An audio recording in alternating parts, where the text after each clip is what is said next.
Ikkinchi jahon urushida O'zbekistonning g'alabaga qo'shgan hissasi. 6,5 million O'zbekiston aholisidan 1,5 million kishi frontga ketgan. Ularning 500 mingtasi qaytib kelmagan va 640 mingtasi yaralangan.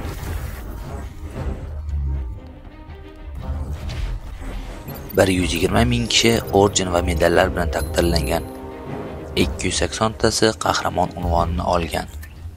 Urush davrida 1,5 million qochqin O'zbekistonga qabul qilingan.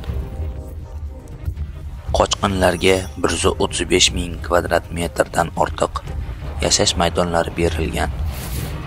Ularning 300 mingdan ortig'ini bolalar tashkil etgan.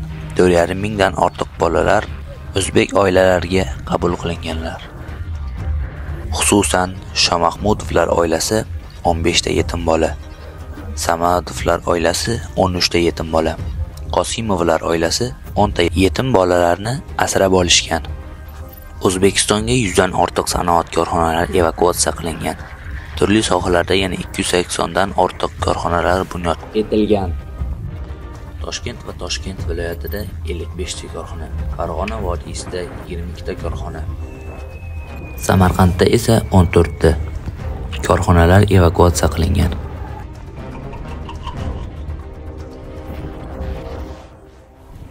Frontga jo'natilgan samolyotlar soni 2090 ta.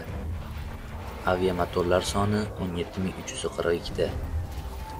Minomyotlar soni 1,7 million ta.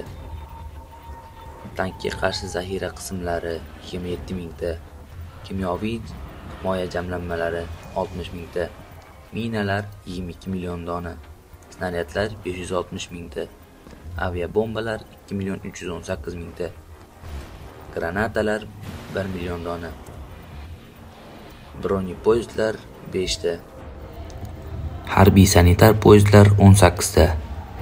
Harbiy oshxonalar 2200 dona. Gimnastiyorkalar 7,518 ming ta. Paxtali telogreykalar 2,639,700 dona.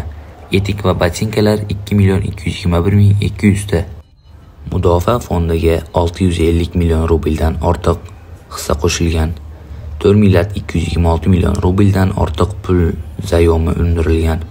O'zbekistondan frontga jo'natilgan mahsulotlar.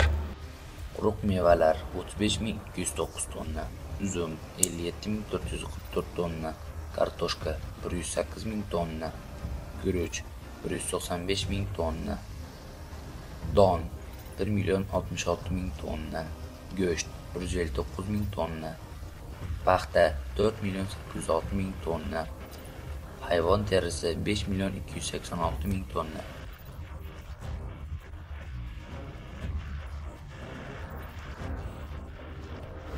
Umumiy qiymat 246,918,700 rubl.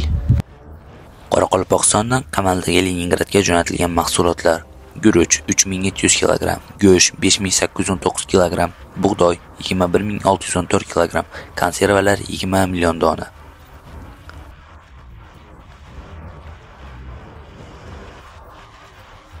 Urush yillari davrida O'zbekistonda 113 ta gospital tashkil qilingan.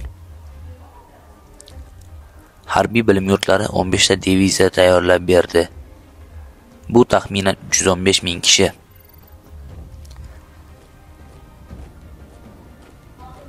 Unutma.